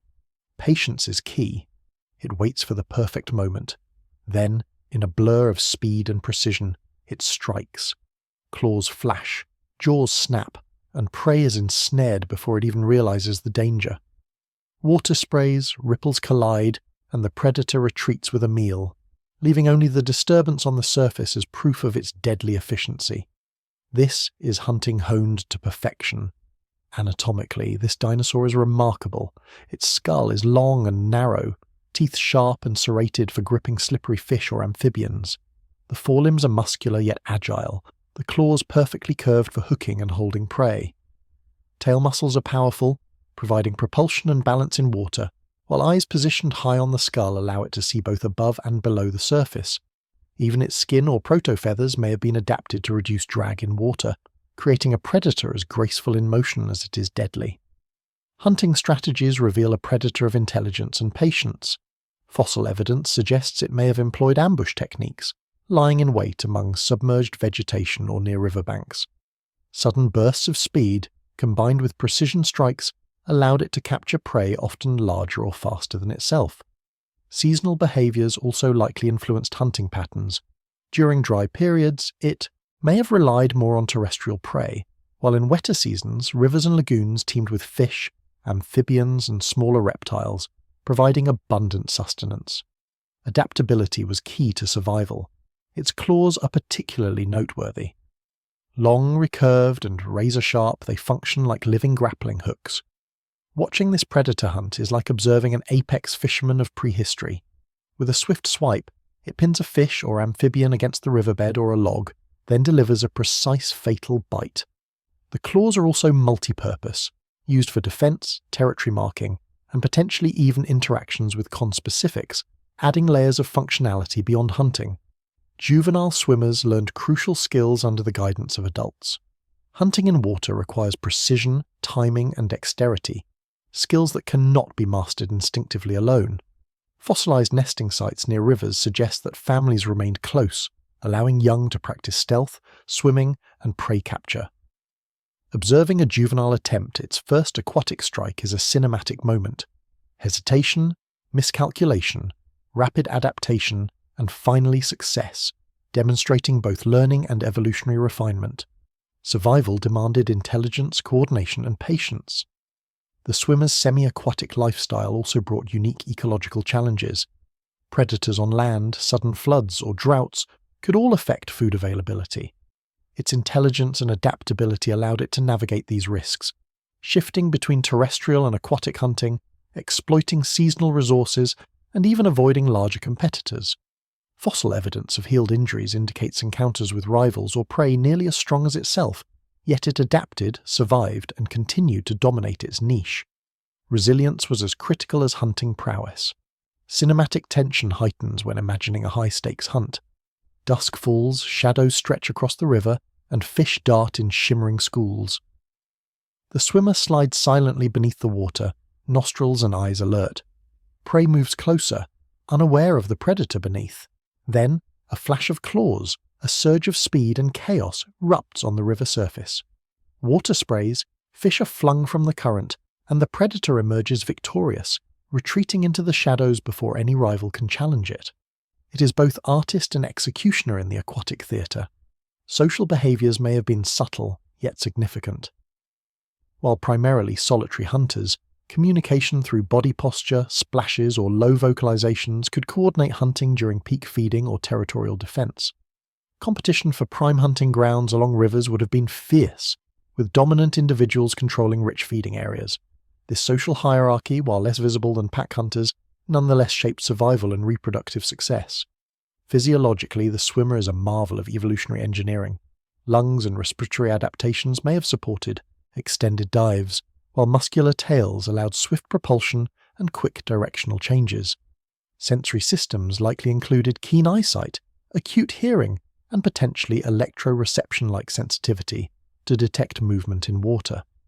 Its dual adaptation to land and water hunting is an evolutionary tour de force, blending agility, power, and intelligence in a single deadly package. The chapter culminates in a cinematic finale. Night falls over the river, mist rises from the water, moonlight glimmers on scales, and the forest hums with nocturnal life. The swimmer moves like a shadow beneath the surface, stalking an unsuspecting amphibian. With explosive speed, claws extend, jaws snap, and the predator secures its meal. Silent once again, it retreats into reeds and darkness, a ghost of waterborne terror. In this ecosystem, life and death are separated by milliseconds, and the swimmer's mastery of its environment ensures it survives at the top of the food chain. In conclusion, the swimmer with killer claws exemplifies evolutionary ingenuity, adaptability, and lethal precision. Its semi-aquatic lifestyle, combined with intelligence, powerful anatomy, and extraordinary hunting skill, allowed it to thrive in a niche few could exploit. Observing its life provides insight into a world where survival required patience, cunning, and a perfect blend of physical and mental adaptation. Even in a world of giants, sometimes the deadliest predator is the one that rules both land and water with equal mastery. Chapter 12. The giant with a sail on its back. Imagine a prehistoric landscape stretched under a burning sun, flat plains interrupted by jagged rock formations, and rivers winding through verdant valleys. The air shimmers with heat, carrying the calls of distant dinosaurs and the buzz of ancient insects. Amidst this scene walks a creature so distinctive, so imposing, that it captures the imagination of anyone witnessing it. The giant with a sail on its back. This dinosaur's most striking feature is, of course, the sail itself, a tall, elongated structure rising from its spine, formed by long neural spines connected by skin or soft tissue. From a distance, it gives the creature a silhouette like no other, an ancient living banner of evolution, announcing its presence to all who dare to enter its territory. But the sail was more than a display. It was a versatile tool, adapted to serve multiple purposes critical for survival. Thermoregulation is perhaps the most studied function of this sail. By positioning it relative to the sun, the dinosaur could absorb heat during the cool mornings or radiate excess heat during scorching midday hours. Blood vessels within the sail may have functioned as a natural radiator, helping the massive creature maintain a stable body temperature despite extreme environmental fluctuations. In a world where overheating could be fatal, this adaptation was not a luxury. It was essential. Nature had provided a living, solar panel perfectly tuned to the dinosaur's needs. Yet the sail also played a crucial role in display and communication. Imagine two individuals encountering one another across an open plain. Raising or angling the sail could signal dominance, attract mates, or deter rivals. Brightly coloured patterns may have further enhanced this effect, making the sail a canvas for intimidation, seduction, or social signalling. Fossil evidence suggests that injuries on the spines could indicate occasional intraspecies combat, showing that the sail was not just decorative, it had practical implications in the struggle for survival and reproductive success. Cinematic imagery makes its presence unforgettable. A herd of smaller herbivores grazes near a riverbed, alert yet seemingly unconcerned. The giant emerges from a distant ridge, its sail glinting in the sunlight. The sheer scale of the creature dwarfs everything around it. Its massive limbs pound the ground, each step sending vibrations through the earth. Prey animals freeze, sensing not just danger but a being so unusual that it inspires awe and fear in equal measure. The sail transforms this predator, or giant herbivore, into a living spectacle, a master of intimidation and dominance. Its anatomy is just as remarkable as its sail. Muscular limbs, reinforced vertebrae, and a strong tail allow stability despite the sail's height and weight. Its skull and jaw, depending on the species, may indicate a diet ranging from plants to small prey, suggesting that this creature could thrive in varied ecological niches. Sensory adaptations, including keen eyesight and acute hearing, allowed it to detect both predators and rivals across vast expanses. Every element of its anatomy complements its iconic sail, making it a perfect blend of form, function, and evolutionary artistry. Hunting or foraging strategies reveal intelligence and adaptability. If carnivorous, this sail could have aided in stealth or intimidation, making prey hesitate just long enough for the dinosaur to strike. If herbivorous, it could ward off smaller predators or assert dominance over others competing for limited resources. In either case, the sail was a multifunctional adaptation, demonstrating the ingenuity of evolution in solving multiple problems with a single structure. Reproduction and social behavior are equally fascinating. Nests may have been hidden near rivers or under vegetation, with adults using the sail as a signaling device during mating rituals or territorial disputes.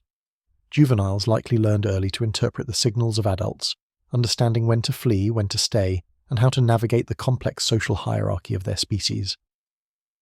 Observing these dynamics paints a vivid picture, a world where communication, intimidation, and display were as critical as raw strength. The ecological impact of the giant is profound.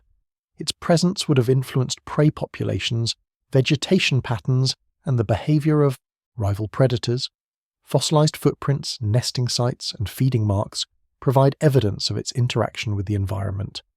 By regulating populations and shaping behavior, the giant with a sail on its back acted as a keystone species, its influence felt across the ecosystem. Cinematic tension heightens during a dramatic encounter. A rival approaches, its sail raised high. Each dinosaur moves with a combination of caution and aggression, eyes locked, muscles tensed. The ground quakes as they posture, vying for dominance without immediate physical conflict. The air is thick with anticipation, every moment stretching with suspense. Then, with a sudden display, perhaps a tail swipe, a vocal roar or a sudden angle of the sail, the confrontation is resolved. The victor asserts dominance, the other retreats, and the ecosystem continues its intricate dance. The sail is both weapon and shield, intimidation and communication intertwined. Physiologically, the sail may have included specialized blood vessels for heat exchange, connective tissue for stability, and nerve endings for sensory feedback. Combined with muscular limbs and a strong tail, it made the giant not only visually impressive, but fully adapted to its environment. Its sensory systems allowed it to detect threats or opportunities from a distance, ensuring survival in a competitive world. Every element of its design speaks to a balance of power, adaptability, and evolutionary brilliance. The chapter culminates in a cinematic finale. Twilight falls over the plains, casting long shadows. The giant moves slowly toward a river, its sail catching the last rays of sun. Birds and smaller dinosaurs scatter, their eyes wide with a mix of fear and wonder. The creature drinks, raising and lowering its sail in subtle gestures of dominance and awareness. Then it retreats into the fading light, leaving behind an impression of majesty, terror, and evolutionary genius. This is a dinosaur that embodies both power and subtlety, a living monument to the creativity of nature. In conclusion, the giant with a sail on its back is a testament to evolution's brilliance, combining thermoregulation, display, intimidation, and ecological influence into a single iconic structure. Observing its life offers a glimpse into a world where survival required more than strength. It demanded intelligence, communication, and adaptation. Its sail was more than a physical feature. It was a statement, a tool, and a survival strategy rolled into one, leaving a lasting legacy in the prehistoric world. Even millions of years later, its presence continues to inspire awe and wonder. Chapter 13. The Pack Hunter Genius. Imagine the icy forests of the late Jurassic, snow-dusted pines stretching skyward, fog curling over frozen streams, and the crisp air pierced by distant cries of dinosaurs. The ground is littered with fallen leaves and the remnants of previous hunts. Here, among the frost and shadows, moves a predator, whose greatest weapon is not size but intelligence, coordination, and cunning. This is the world of the pack hunter genius. Unlike massive apex predators, these dinosaurs relied on teamwork, strategy, and intricate social behavior to dominate their environment. Alone, each individual may have been vulnerable. Together, they became a force capable of bringing down prey far larger and stronger than themselves. This social hunting strategy represents one of the most fascinating examples of evolutionary ingenuity. Small, intelligent creatures leveraging cooperation to survive and thrive in a dangerous world. Picture a cinematic scene. A herd of herbivorous dinosaurs grazes near a riverbank. Unbeknownst to them, a small pack watches from the trees, eyes gleaming, muscles coiled like springs. Each member of the pack has a role: scouts, flankers, chasers, coordinating silently with subtle body movements, eye contact, and possibly low vocalizations. Minutes stretch into tense anticipation. Then, with sudden precision, the pack strikes. The coordinated assault creates confusion among the prey, isolating a target before the final attack. This is not chaos, it is strategy perfected through evolution. The anatomy of these predators reflects their social hunting prowess. Sleek, agile bodies allow rapid bursts of speed. Strong hind limbs facilitate chasing or cornering prey. Forelimbs equipped with sharp claws aid in gripping struggling animals. Forward-facing eyes provide excellent depth perception, crucial for timing strikes and coordinating with pack members. The brain, though smaller than that of modern mammals, was likely proportionally advanced for complex social behavior, communication, and problem-solving. Every physical and mental trait was honed for cooperative hunting.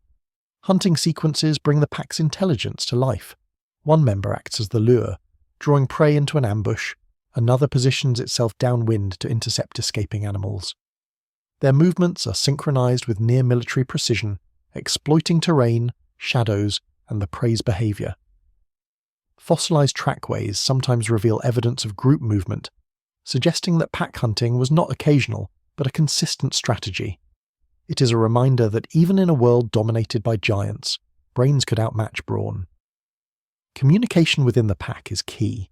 Subtle gestures, tail flicks, head tilts, posturing may have conveyed tactical information. Who should flank, who should retreat, who should deliver the final strike. Vocalizations, though impossible to hear today, were likely a part of coordination, perhaps low growls or chirps that maintained cohesion. Observing this behavior is akin to watching an orchestrated performance of life and death, every movement precise, every decision consequential. Juveniles were trained early. Young pack members observed, learned, and practiced hunting techniques under the guidance of elders. Mistakes could be fatal, so learning had to be both cautious and rigorous. Fossil evidence of healed fractures and bite marks on juveniles suggests that practice hunts were tough, and survival depended on mastering the skills of stealth, coordination, and timing. Education in the pack was not optional, it was essential. Environmental pressures shaped this strategy. Predators had to contend with larger carnivores, unpredictable prey, and seasonal scarcity. Alone, survival was precarious. Together, the pack could exploit opportunities that would be impossible individually, take down larger prey, and navigate complex terrain while avoiding threats. The intelligence and adaptability required for pack hunting are evolutionary triumphs in miniature, demonstrating that survival is as much about cooperation as strength.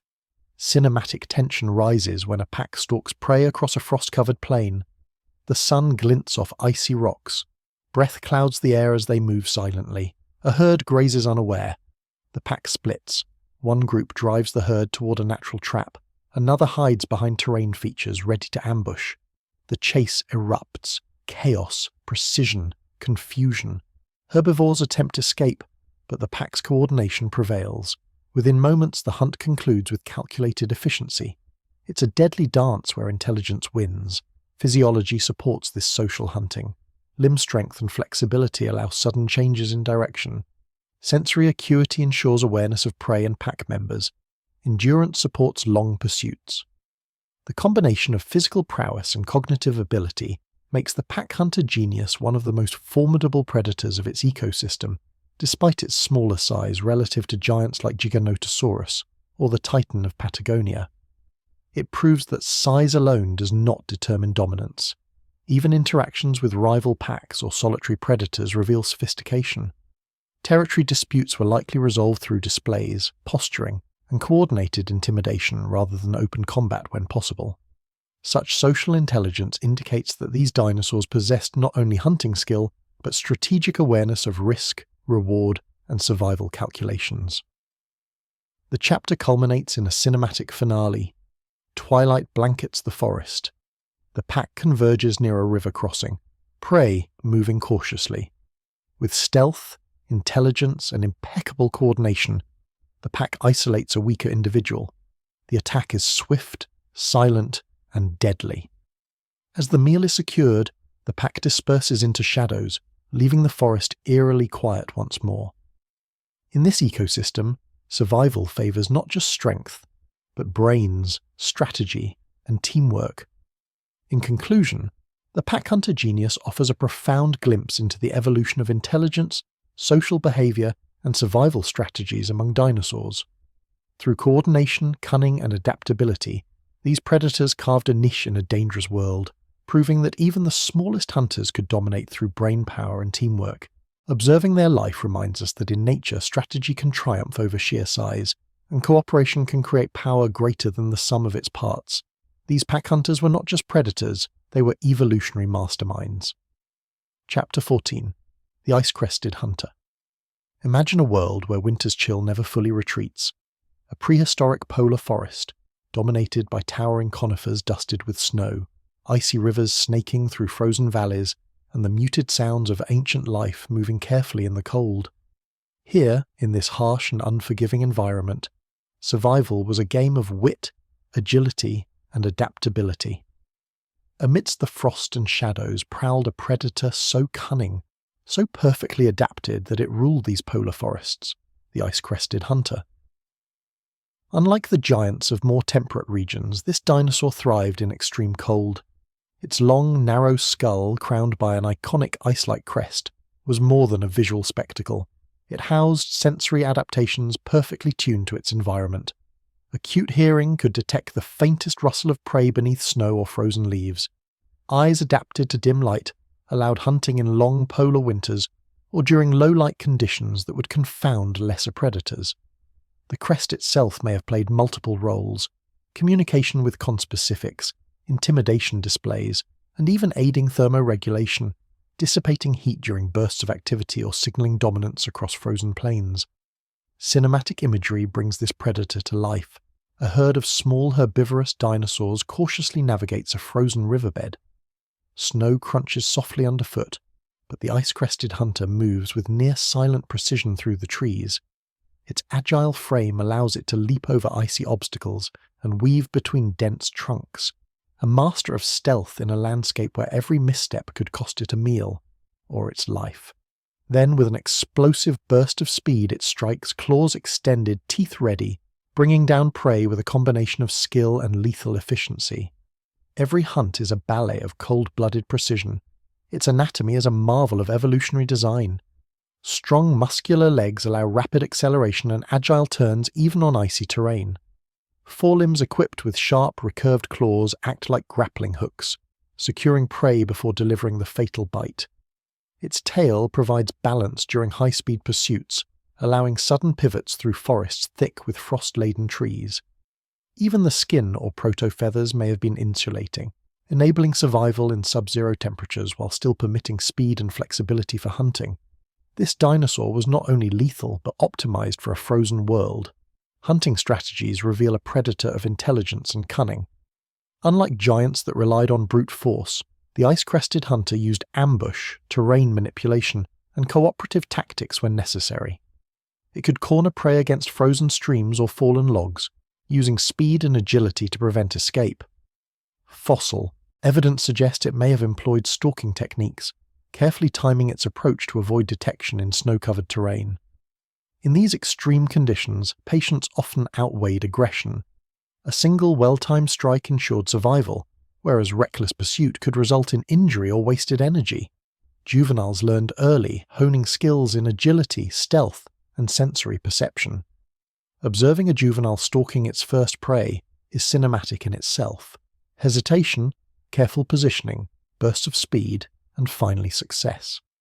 Survival required not just physical skill but mental acuity, reading terrain, understanding prey behavior, and anticipating threats. These lessons were life or death, and only the quick-witted and adaptable thrived in polar forests. The ice-crested hunter also faced unique ecological challenges.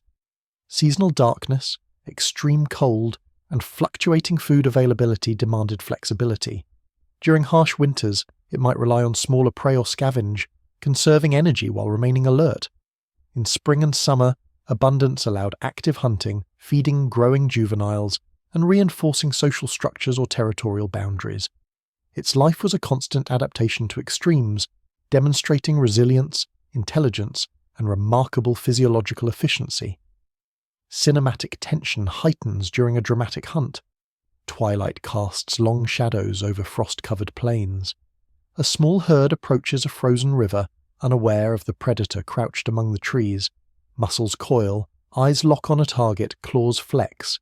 Then, with lightning speed, it bursts forward, leaping over ice-crusted rocks, snapping jaws, grappling prey with claws. Chaos erupts as the herd scatters, snow flying, echoes bouncing off frozen trunks. The predator secures its meal, retreating into shadows before larger threats can intervene. It is both artist and executioner in a frozen theatre of survival. Social behavior may have been subtle but significant.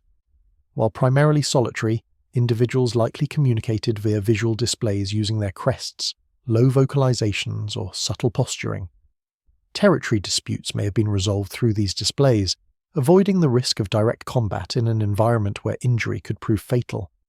This suggests the ice-crested hunter possessed strategic awareness, understanding both risk and reward in a challenging ecosystem. Physiologically, the ice-crested hunter exhibits evolutionary brilliance. Muscles, lungs, and cardiovascular systems supported bursts of speed even in icy conditions. Insulating coverings preserved core temperature without sacrificing mobility. Sensory adaptations allowed detection of prey across snow and ice, while skeletal structures balanced strength and agility. Every aspect of its anatomy reflects a predator finely tuned to extreme environments. Nature had perfected a design for survival against both climate and competition. The chapter culminates in a cinematic finale. Night falls, and the forest is cloaked in blue moonlight. The ice-crested hunter prowls silently along a frozen stream, nostrils flaring, eyes glinting. It observes prey, calculating every move with precision. Then it strikes, claws and jaws synchronized in a lethal ballet. The hunt is complete. The predator retreats into the darkened forest, leaving the scene eerily silent except for the crunch of snow and the fading echoes of life. In this harsh polar world, survival belongs to those with speed, cunning, and the intelligence to master both land and prey. In conclusion, the ice-crested hunter embodies resilience, intelligence, and evolutionary mastery.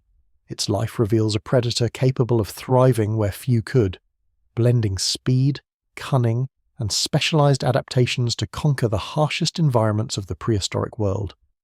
Observing it teaches us that in extreme conditions, survival demands more than strength. It requires ingenuity, precision, and relentless adaptability. Even in the frozen heart of polar forests, the ice-crested hunter ruled with lethal elegance. Chapter 15. The King of Prehistoric Weirdness. Imagine standing on the edge of a late Cretaceous floodplain. The air is heavy with the scent of damp earth and rotting vegetation.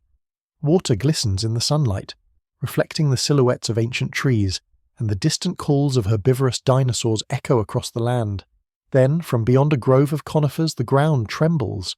A shadow emerges, massive and unstoppable, its sheer presence commanding attention, fear, and awe. This is the Tyrannosaurus rex, the ultimate predator, a creature whose size, power, and strange adaptations make it one of the most fascinating and bizarre dinosaurs to ever walk the Earth. From the very first fossils unearthed in the late 19th century, T-Rex has captivated the imagination. It is the apex predator in every sense. Enormous jaws lined with teeth designed to crush bone, hind limbs built for bursts of speed, and a skull capable of delivering one of the most powerful bites in history. But beyond its sheer ferocity lies a creature full of mysteries, quirks, and behaviours that continue to baffle scientists and enthrall the public. Cinematic imagery brings this predator to life. Imagine a small herd of hadrosaurs grazing near a riverbank. Mist rises from the water, birds take flight in alarm, and then the T-Rex steps into view. Each footfall reverberates through the ground, echoing like distant thunder. Its head rises above the vegetation, nostrils flaring, eyes scanning for movement. Muscles ripple beneath its scaly skin, a perfect combination of raw power and evolutionary finesse. The predator pauses, calculating, assessing, then charges with a terrifying combination of speed and force, demonstrating that size alone is only part of its formidable advantage. Anatomically, T-Rex is a marvel. Its enormous skull, up to 5 feet in length, is balanced by a massive tail, allowing it to maintain stability while running at impressive speeds. Its teeth, some over a foot long, are serrated and capable of puncturing even the thickest hide or bone. The forelimbs, small but surprisingly strong, may have had specialized roles, from holding struggling prey to aiding in mating rituals. The jaw musculature allows one of the strongest bites of any terrestrial animal that ever lived, yet recent studies suggest it could also modulate force, biting with precision when needed. It is a creature engineered for both brute force and nuanced predation.